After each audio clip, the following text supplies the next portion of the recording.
Now, I want you to begin to understand your makeup, why we've been fighting so hard, what we've been dragging it so hard to get you into this place called now, that we might become kingdompreneurs.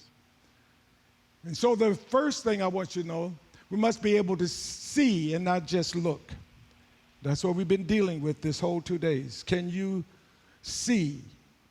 Not just see, not just look at me, because most of you, when I said, whoop up, come on back, you would tell me, Coach, I was looking right at you, but I could tell you were not seeing me. There's a difference between seeing and looking. Those who are visionaries see. They see.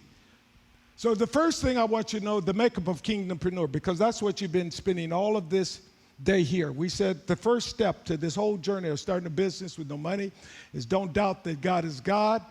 So we've got to make sure we got that one firmly rooted, that He is, and I hit that just a moment ago, to make sure that He is going to break laws for you.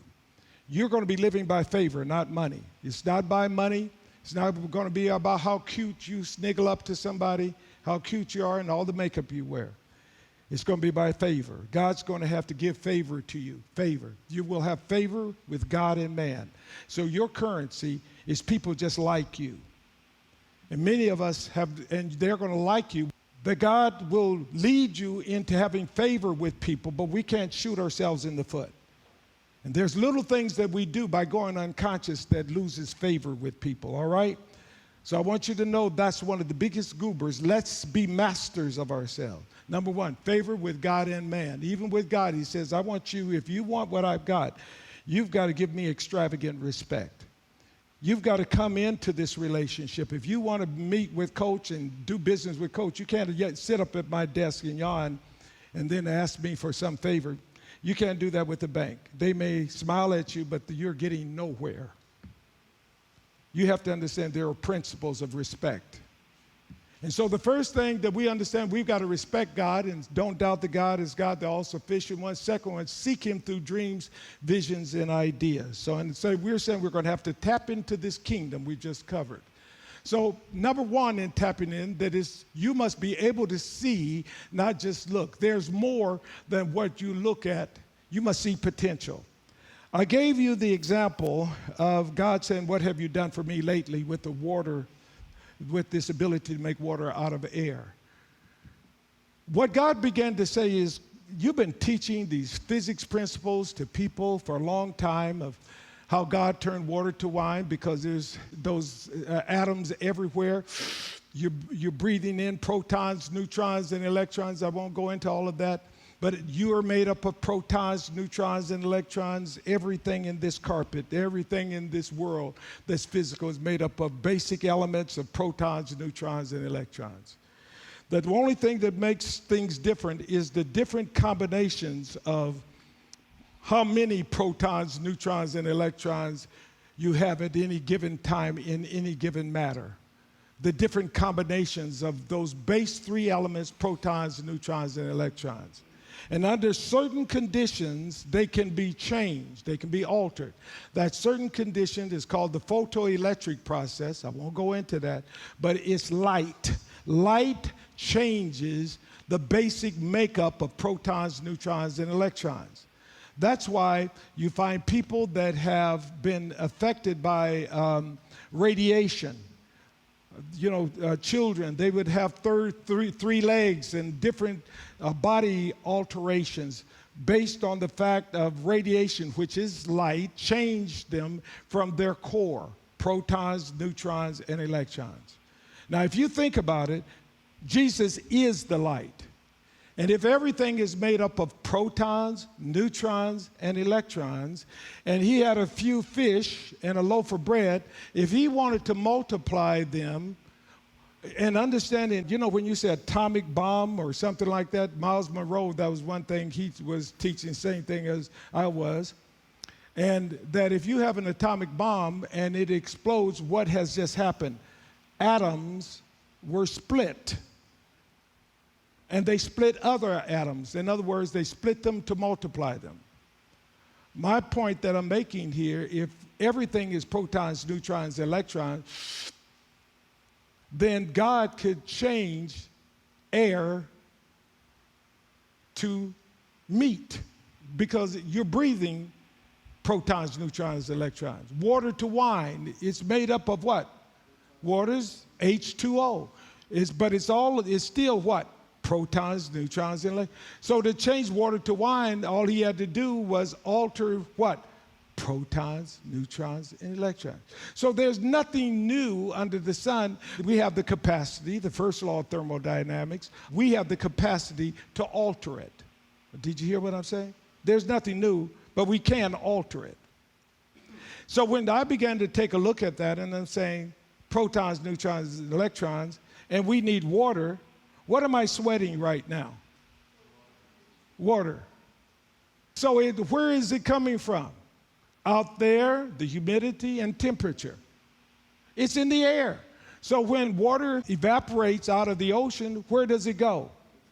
Into the air. So we've been looking underground for water, digging well for waters and all that. So if I really want water, where's another place to look that we haven't thought to really look at for water? That's how God says. Now take it out of the air. So my point that I'm making is that God will give you ideas if you're willing to see, not look. You can just look at it and say, I'm sweating. But if you're a kingdompreneur, and that's why we're fighting for your attention now, because you'll normally get it when you aren't prepared to receive it, can you see beyond what you look at? If you look at cow, do you see shoes?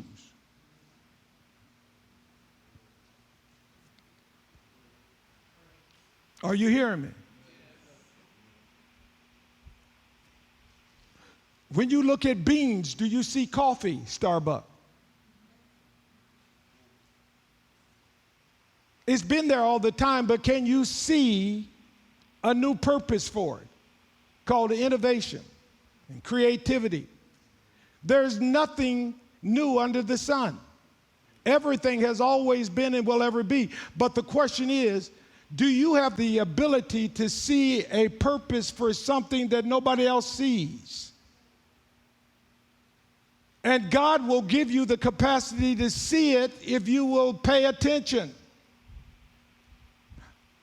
Most of us don't want to see. We just want to look.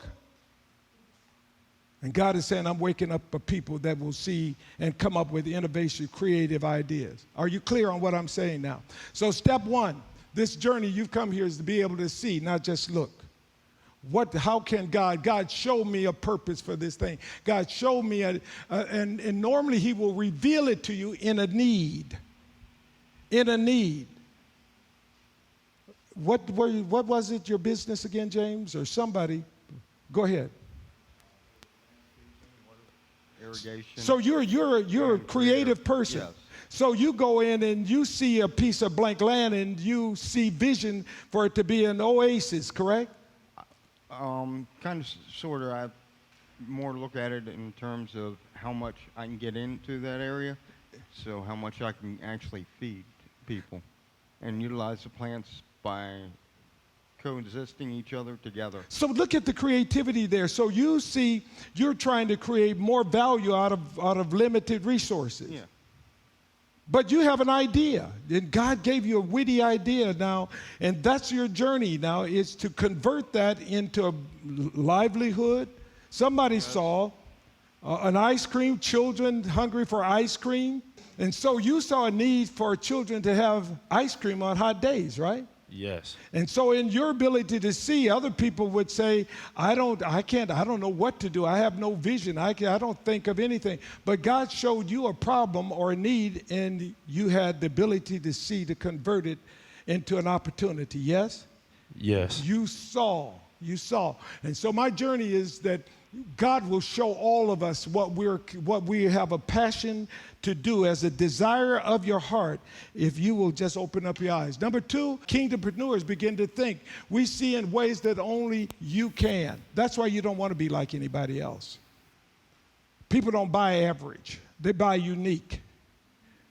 And most of us are spending all of our time trying to be average. People don't want average stuff. They want unique stuff. They want to be different. They like things that change, this generation particularly. And so if you're going to start a business, you want to see new ways of doing old things. You must see in ways that only you can. You've got to be willing to step out and be different. And most of us are afraid to be different. Are you willing to be different? That other people may laugh at you. Are you willing to be ridiculed? The next thing, you must see value in crisis. This is what we just talked about. Do you see value in crisis? If there's no water, my goodness, that's a crisis. In Michigan, man, we've got open doors all over the world now because this is a crisis. Somebody's need is another person's opportunity. Are you looking for opportunities? You're going through a crisis. That crisis you're going through may be just the mission God has called you to open up a child care center or a women's home because you've been battered. You'll see somebody having a crisis and God will say, you've gone through it, so now you have my heart. You have passion about this because you've lived through it. That crisis became your opportunity. And most of us curse the crisis rather than understand on the other side of every crisis, every great adversity is an equal or greater reward. That's what I'm saying. Stop being angry. Stop being bitter. Look for the value in your crisis. God will allow you to go through crisis for you to find your purpose. Jesus went through a crisis for his purpose, the cross. What is your crisis that you're going through? And how do you convert that to a purpose? You must see value in the crisis. Make them think outside. It'll make you think outside the box. The air condition went off in here, and all of our team began to think outside the box. What are we going to do? And finally, the team came up with giving you fans. I was willing to let you sweat. But they're trying to solve a problem, and now made them come up with ways in which we can solve a problem. It'll make you think outside of the box. Everything is a combination of old things. There's nothing new. So if you're going to be creative, why not you? Just find old stuff and create new purposes for it.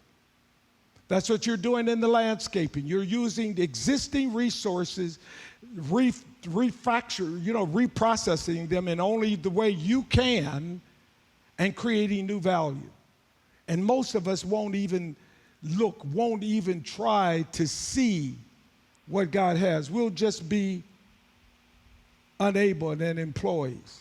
And God says, I'm making you kingdompreneurs. You're going to create jobs for people. Because you're going to wake up from this meeting and say, I've got to see beyond what I look at. I've got to see new value in old crises that I've allowed to exist in my life. I'm living a crisis. How can I now convert it? Therefore, must combine old things for new purposes. And this is what we're going to be doing, combining old ideas, old things you've been accepting. Now you're going to make it work for you. Just like this heat, we're making it work for us because you needed this. I needed this. We needed to go through stuff. We were just getting too comfortable. Now this sweat makes, I survived that place. Man, I was at Vertical Leap for 16 hours and we sweated like greasy chicken. Man, but I did it. I survived it.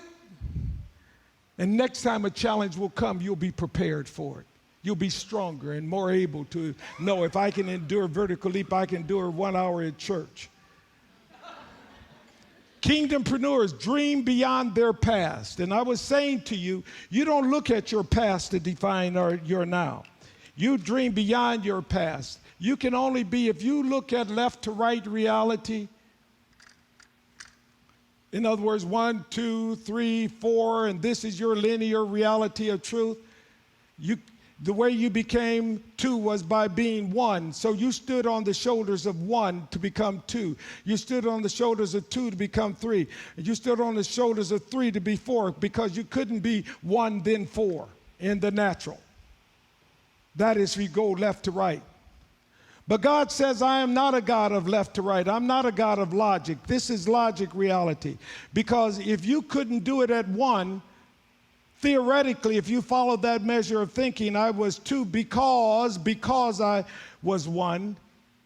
If you couldn't do it at 1, you therefore couldn't do it at what? And if I can't do it at 2, I can't do it at or. And that's how many people live. I couldn't find a good man yesterday, so I can't find a good man when? Or, therefore, there are no good men out there. That's our logic. I couldn't find a job yesterday. They didn't hire me. And therefore, I'm not going to look today. And so we live life. Kingdompreneurs don't live life from left to right. We don't live life from dream. You know, you could dream beyond our past. You believe, even though I couldn't do it yesterday, I can do it today. You begin to stretch. You begin to trust God, not your own self. For those of you who had your arms up, you had to trust God. But how many of you begin to understand what I'm talking about? That this whole weekend is about waking up, going through stuff, surviving it, staying conscious in the midst of battle, because the average you will have given up by now. That's why I applaud you. Most people would have given up by now. You've been so angry, stormed off, and this has been just a wasted experience. But you have chosen to stay out. You've chosen to look for value in it. And there's value in all crises. We have chosen to give you a crisis, and you have survived it.